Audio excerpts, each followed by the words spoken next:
The AFRICOM commander before the US Senate, your government responded firmly, denouncing unfounded accusations regarding Burkina Faso's sovereign choices. What do you say to those, especially in Washington, who continue to question the legitimacy of your current partnerships, particularly with Russia? And how do you intend to defend Burkina Faso's image on the international stage in the face of this kind of rhetoric? In any case, we are free to establish relations with whomever we choose. That is what independence means. So on this matter, they can continue to think whatever they want. As for us, we will go wherever we want, as long as the partnership can, in any case, be mutually beneficial for both parties. Regarding those remarks, as you mentioned, we protested through the Ministry of Foreign Affairs. That was one thing. But I don't know what happened with that general. There is still a problem. And I would perhaps like him to admit his mistake if he was sent, and to understand that this was not the right mission. If he was misled, he should say so publicly, or otherwise admit before the Senate that he was mistaken. Or also, if it was done with bad intentions, well, we will confront him as we should, because everything he said is a lie. And it's really shameful to see an adult lie, to see an adult, a general officer of a great army lie. This is very serious. First of all, he talked about Burkina's gold being used for what? For us, to protect ourselves and all that. First, it's Burkina's gold, it's not his gold. That's the first thing. What business is it of his? It's none of his business. It's Burkina's gold. It doesn't concern him. Second thing, he's lying. Because Burkina never had any gold reserves until we came. We were the ones who started setting aside gold in the treasury of Burkina Faso. Otherwise, there wasn't a single gram of gold reserves in Burkina. So that means he's a liar, again. And another thing, when he says that, we use it to protect ourselves and all that. We're free. If the people have decided that we should govern them, we have a duty to protect ourselves. So we are free. What business is it of his?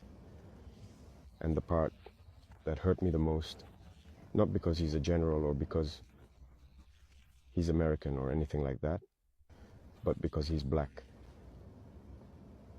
And it really hurts to see a black man being used to fight against another black man. And this didn't start just now. It has to stop. You see, it's very dangerous. Even Libya, who destroyed Libya, once again they used a black man. He should look at himself in the mirror, feel ashamed, come out and say, well, I was given a false report. I regret it. He needs to say it publicly. If it was a false report, then it was made, because it's possible.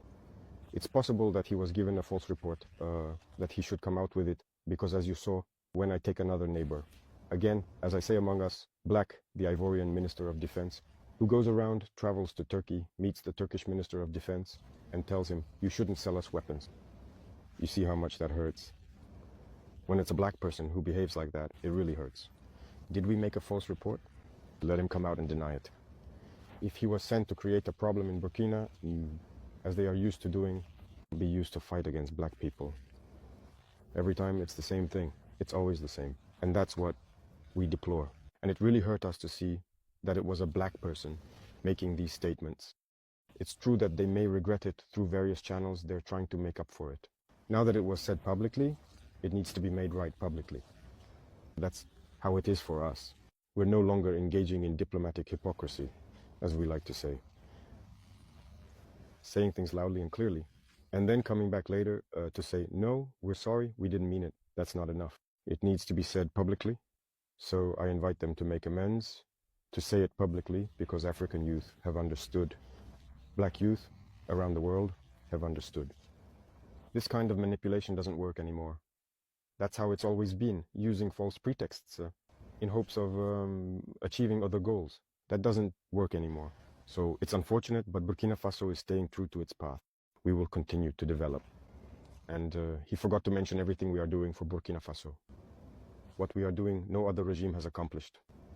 That's it, the socio-economic development of Burkina Faso, who has done, look, we are building many health centers, equipping them with medical devices for examinations and lowering the costs of medical tests. Which regime has done the same? No one. We are taking action in agriculture, plowing farmers' fields for free. Our production is increasing and everything. Who has done that? No one. The army. We are creating a new army, and the Burkinabe army has never been as well staffed and equipped as it is now. Who has done that? No regime. When it comes to employment, no regime has created as many jobs as we have. Industrialization. Maybe that's what bothers them. That's what they want to stop. So they have to make up lies. In any case, I invite them to rethink their approach. That's what I can say. It's a big lie, and it's unfortunate.